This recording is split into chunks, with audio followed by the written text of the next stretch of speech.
There's something remarkable and frustrating about the way that Jesus taught with parables, isn't there? The disciples understood the frustrating part really well. They were never sure they had any idea what Jesus was saying. And there were a number of occasions where Jesus would teach the crowds in parables, and when he was done, they'd pull Jesus aside and say, "What in the world were you talking about?" Parables can be obtuse and confusing. We often wish that Jesus would have spoken more plainly. Come out with it, Jesus. Say what you mean. Stop telling these stories. Give us the 3-point sermon.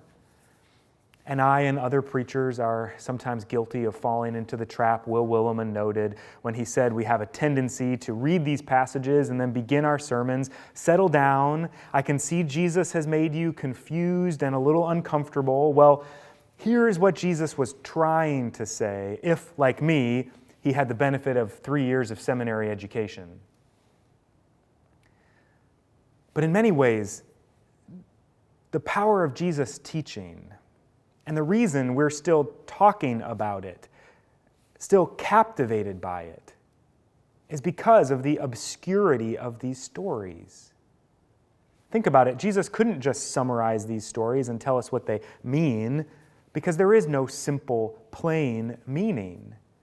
His teaching is remarkable because of the way he doesn't just tell us what is so, but invites us to imagine our way into the kingdom, to find ourselves in these stories he tells, and then begin to imagine how our lives might become part of them. The parables continue to speak. They speak at multiple levels. They speak different things in different seasons to different people. It's as if they are themselves alive. Because they are. Because in them we're invited, if we're willing to sit long enough in our discomfort, if we're willing to avoid jumping to quick and easy explanations and oversimplifications, we're invited in them to encounter Jesus. And that's what I'm hoping we can do today. Encounter Jesus in this parable. It's a difficult one. It will probably be uncomfortable for you. It's been uncomfortable for me. And my goal is not to make this easy for you, to tie it all up with a bow so we can go back to our lives the way we were. I want to invite you into this encounter with Jesus, to hear and wonder about what he has to say, to think about what it all means for us, and not just explain away our discomfort. I can tell you, it's been working on me this week. It's been uncomfortable. It's been gnawing and nagging, and I still have a lot of questions. So if you're willing to make that journey with me, to get uncomfortable with Jesus, then let's first pray and then listen to the story. Lord, it's in your light that we see light. It's in your truth that we find freedom, and in your way that we find peace. So come and shine your light upon us, that we may live in your freedom and experience your peace. In Jesus' name we pray. Amen. Do whatever you need to do to listen well to these words from the book that we love. Now, someone from the crowd said to him, "Teacher, tell my brother to divide the inheritance with me." Jesus said to him, "Man, who appointed me as judge and referee between you and your brother?" Then Jesus said to them, "Watch out. Guard yourself against all kinds of greed. After all, one's life is not determined by one's possessions, even if someone is very wealthy." And then he told them this story. A certain rich man's land produced a bountiful harvest. And he said to himself, "What will I do? I don't have a place to store all this harvest." Then he said, "I know what I'll do. I'll tear down my barns and build bigger ones, and that's where I'll store my harvest and my goods. And I'll say to myself, you have stored up plenty, enough for several years. Take it easy. Eat, drink, enjoy yourself. But God said to him, fool, tonight you will die.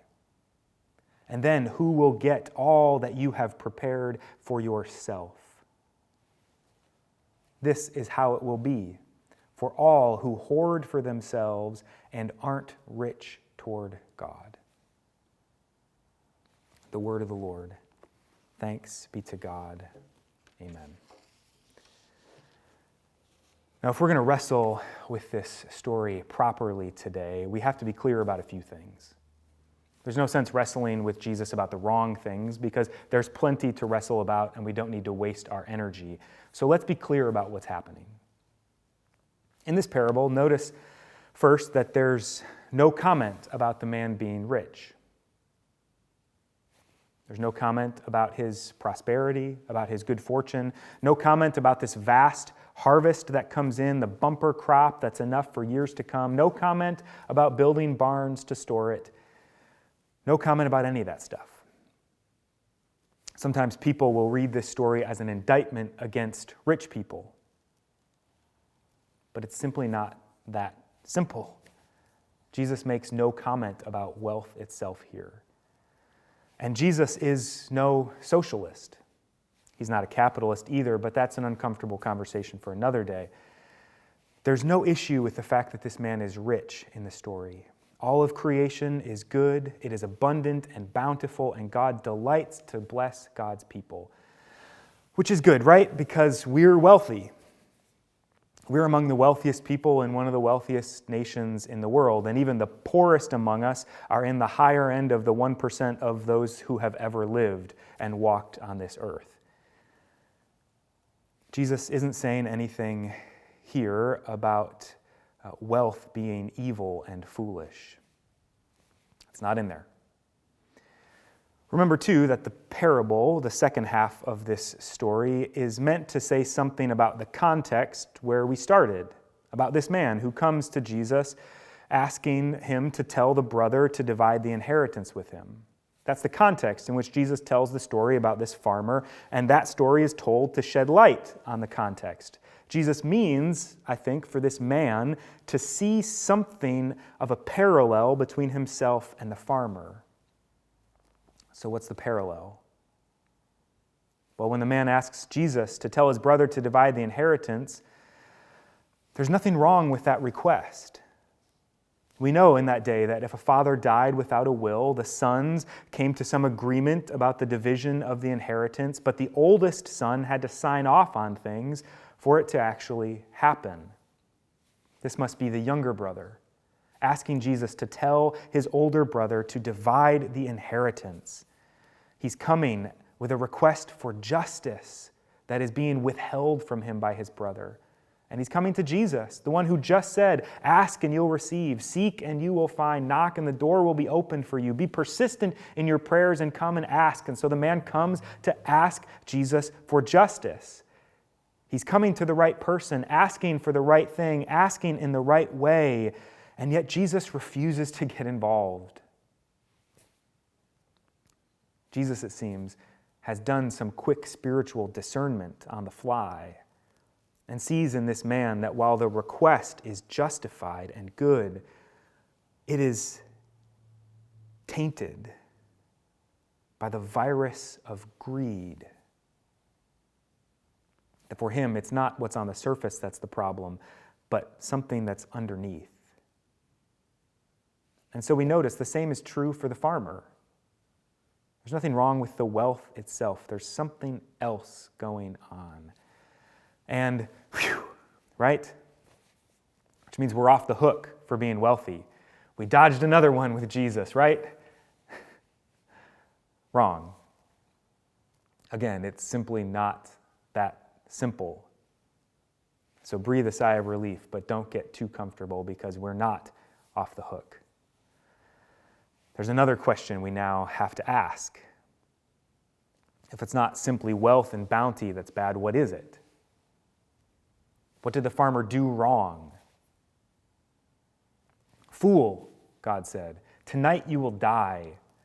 If you are following in a different translation, it will say, tonight your life will be demanded of you. And in the Greek, there's that sense of a debt being called in. Tonight you will die. Then who will get all that you've prepared for yourself? What did he do wrong? He forgot to factor in his mortality.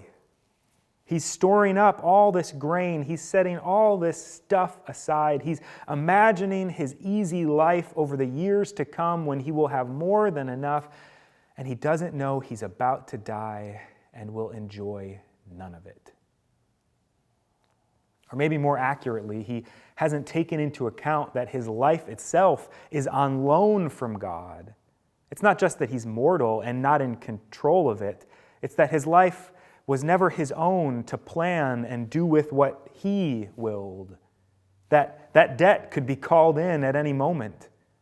Remember, too, at the beginning, Jesus said, watch out, guard yourself against all kinds of greed. After all, one's life is not determined by one's possessions, even if someone is very wealthy.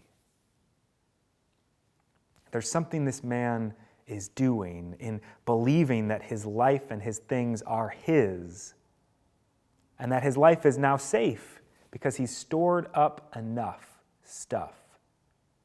He says to himself, self, you're set. Relax. You can stop worrying about things and put your feet up because you have enough. Fool, God says. None of this is yours. And this, I think, is the mistake the farmer makes, thinking that his life and his possessions are his and for him. Notice even the clever little detail in how Jesus sets up the story.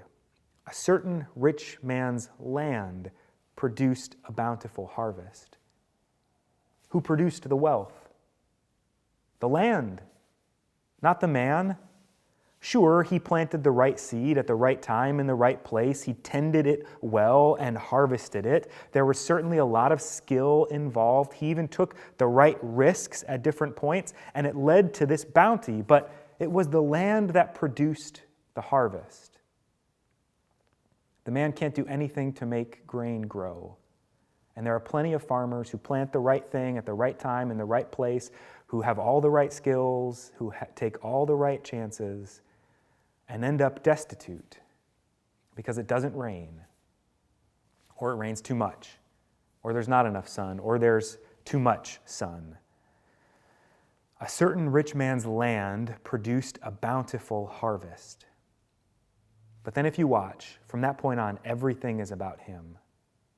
He said to himself, what will I do? I have no place to store my harvest. Then he thought, here's what I'll do. I'll tear down my barns and build bigger ones. That's where I'll store all my grain and goods. I'll say to myself, you have stored up plenty of goods, enough for several years. Take it easy, eat, drink, and enjoy yourself.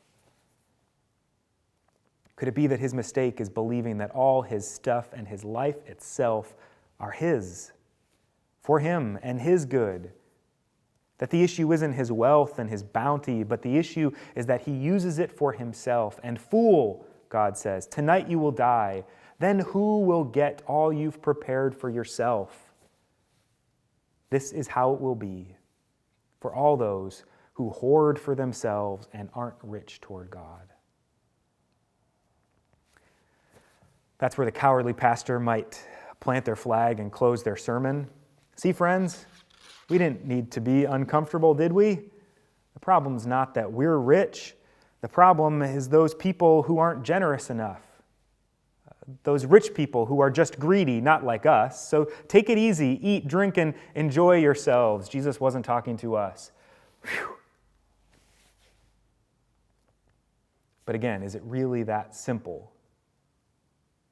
Is this just a lesson for Scrooge McDuck and King Midas?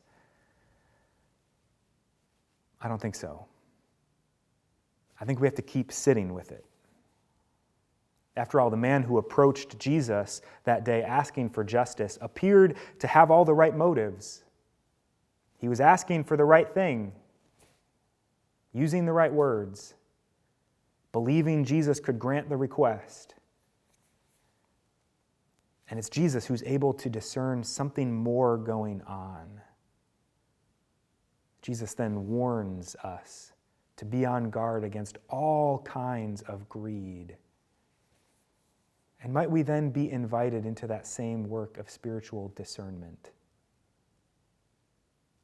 To see greed as a virus that doesn't reproduce on its own, but latches onto good things, and like a parasite, sucks the life out of them for its own growth. We're masters at covering over our evil desires with good ones, of asking for the right things for the wrong reasons, or the wrong things for the right ones, of justifying ourselves and ignoring that virus as it spreads in our hearts. And this is where Jesus has been working on me all week. Here's this story about a man who has a huge harvest and decides to build bigger barns to store it and essentially retire. So how do we hear that story as people with retirement accounts that are always growing? Jesus told this parable to people who were one illness or one bad harvest away from complete destitution. How do we hear it as those with investment portfolios, life insurance, 529s for kids' college expenses, bank accounts, safety nets? What does this story say to us? And before you dismiss me and say that I shouldn't feel guilty about saving for the future, that that's just proper financial responsibility and stewardship, I wouldn't want to be a burden to others later. There's nothing wrong with that kind of prudence. Sit with it a little bit longer. Is there? Because I'm honestly wondering as I sit here with Jesus. I mean, I'm not going to get rid of my retirement account. I'm not going to stop saving for the future. But where is the line between prudence and greed? And is it as clear as a line? How much do I need to save? And at what point does savings become selfish and rob me of the opportunity to be generous with what is God's and not mine? Where has greed slipped in? And it may not just be about how much I'm saving. Why am I saving what I'm saving? Is it just proper financial stewardship and responsibility, or is it fear that there won't be enough later? Is it because I've come to believe it's mine and I deserve it, and I've forgotten it's a gift from God on loan from Him? Or is it so that I know I will be comfortable later? Is it so that I can shore up myself against future worry, not by learning to trust in God for daily bread, but by putting away everything I can now? And might it then be some form of greed? Even idolatry, taking what is God's, what has been loaned to me to make sure I have enough later. We'd be right to note that Jesus has just taught us to pray, "Give us this day our daily bread." And that He keeps talking after we're done reading and tells us to stop worrying. He tells us, you get so anxious about what you'll eat and what you'll wear, but God will provide for you. Don't store up treasures on earth where moth and rust destroy and thieves break in and steal, but store up treasures in heaven. Could this worry be another form of greed, or its precursor somehow?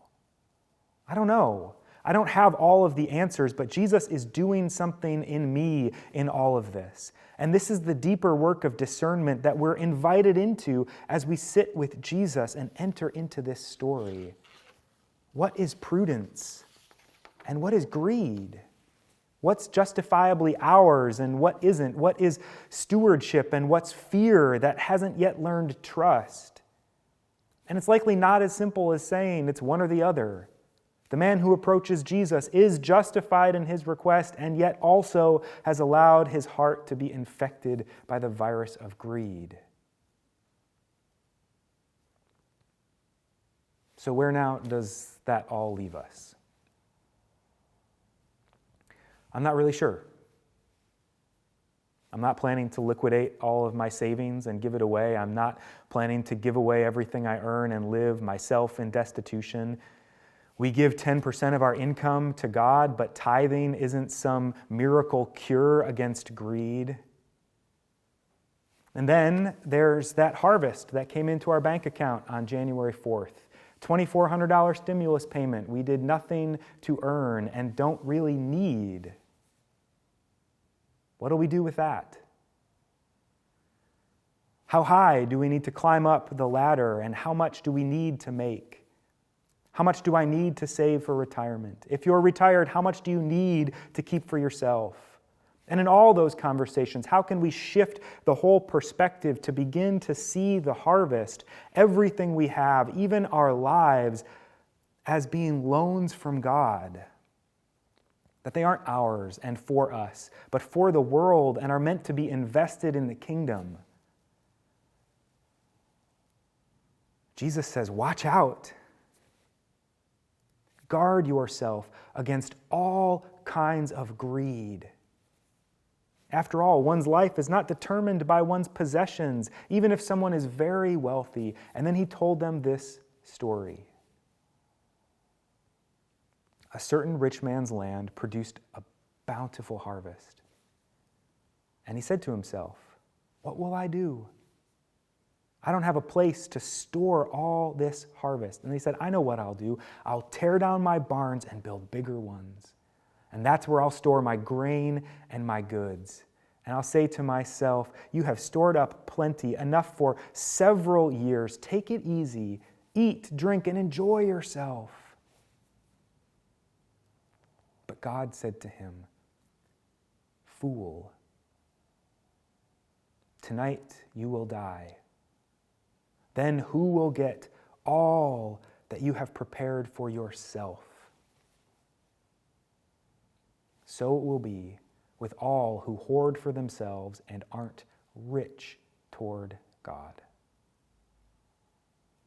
In the name of the Father, Son, and Holy Spirit. Amen.